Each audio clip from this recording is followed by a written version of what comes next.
Pertama, mengapa memilih S3 di jurusan X?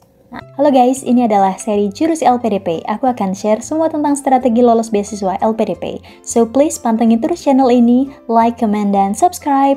Thank you! Mengapa memilih S3 di jurusan X? Nah, itu pertanyaan yang cukup klasik ya sebenarnya. Kalian bisa berangkat dari identifikasi dulu jurusan sejarah itu ada di universitas mana aja gitu. Misalnya dalam kasus aku ilmu sejarah itu ada di UI ya, ada di Undip juga, ada di UGM, ada di Unpad, ya ada di beberapa universitas lain gitu ya. Tapi cuman ada beberapa jurusan ilmu sejarah yang ada di dalam listnya LPDP. Nah, kalian bisa mengkerucutkan lagi jurusan yang ada di list LPDP aja. Kombinasi jurusan-jurusan yang linear dengan yang akan kalian tuju, tapi dia nggak masuk di listnya LPDP. Nah, gimana caranya tahu di list LPDP? Kalian bisa cek daftar universitas yang dituju oleh LPDP. Ada kok di websitenya. Setelah kalian mengerucutkan dan mencari ada beberapa universitas nih yang ternyata dia ilmu sejarahnya masuk di list LPDP. Kalian coba petakan kira-kira mana jurusan yang spesialisasinya itu linear sama kajian yang akan kalian lakukan gitu ya. Misalnya kajian aku adalah sejarah maritim ya, sejarah ekologi gitulah, sejarah maritim dan ekologi.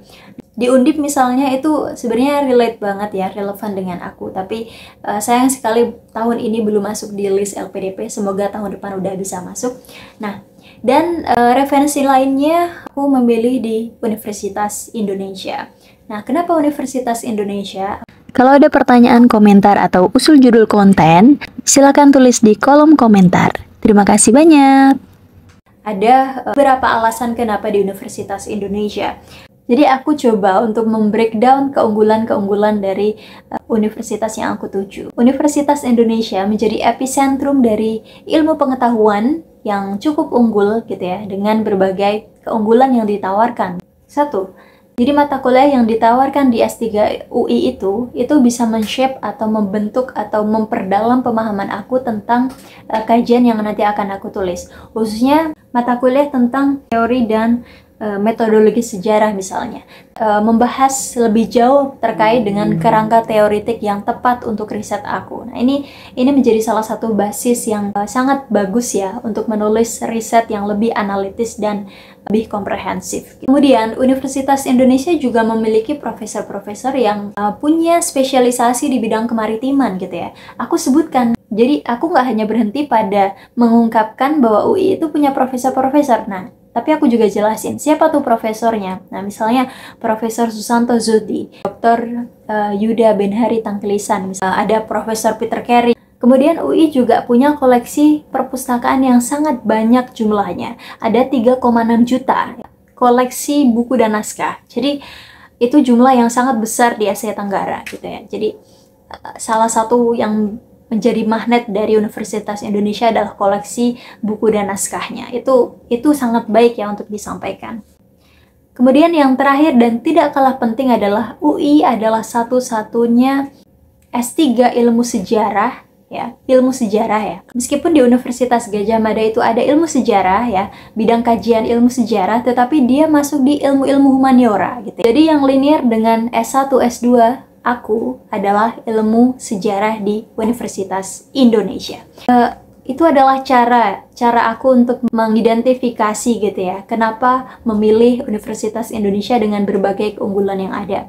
Dengan berbagai referensi dan informasi yang kita udah pelajari tentang universitas-universitas lain, kita jadi tahu gimana cara menjawab pertanyaan ini gitu ya. Jadi teman-teman bisa memulai mengidentifikasi dulu nih, kira-kira keunggulan apa dari universitas yang kalian tuju ya. Kemudian kalian suguhkan paling enggak dari mata kuliah yang ditawarkan, kemudian spesialisasi dari program studi itu ya, kemudian juga profesor-profesornya dan misalnya perpustakaannya, atau misalnya di sana ada lab bahasa atau laboratorium sejarah misalnya gitu ya. Kalian bisa menyampaikan itu ya, itu menjadi salah satu keunggulan kenapa kalian ingin ke sana. Setelah kalian udah merencanakan jawaban kalian tentang kenapa di universitas tersebut, kalian pasti akan ditanya kenapa di kota itu. Ya, misalnya kenapa di Depok. Ya. Nah, UI yang nanti akan aku tuju itu ada di Depok ya lokasinya. Kenapa Depok ya? Satu, karena Depok itu dekat dengan Jakarta. Jakarta menjadi salah satu lokasi yang sangat strategis bagi ilmu sejarah untuk berkembang. Kenapa? Karena satu, lembaga-lembaga kearsipan itu letaknya ada di Jakarta.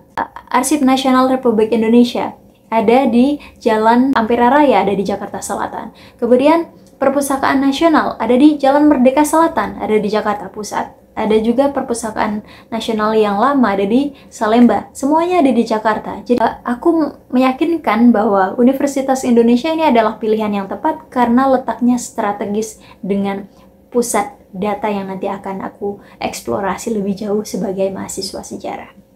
Karena data bagi mahasiswa sejarah itu salah satu hal yang penting, bahkan ruh dari ilmu sejarah itu adalah data sejarah itu sendiri. Di samping kita juga nanti akan melakukan interpretasi data. Oke guys, makasih banyak ya udah nonton video ini. Untuk tahu pertanyaan selanjutnya, please klik video selanjutnya ya. Thank you.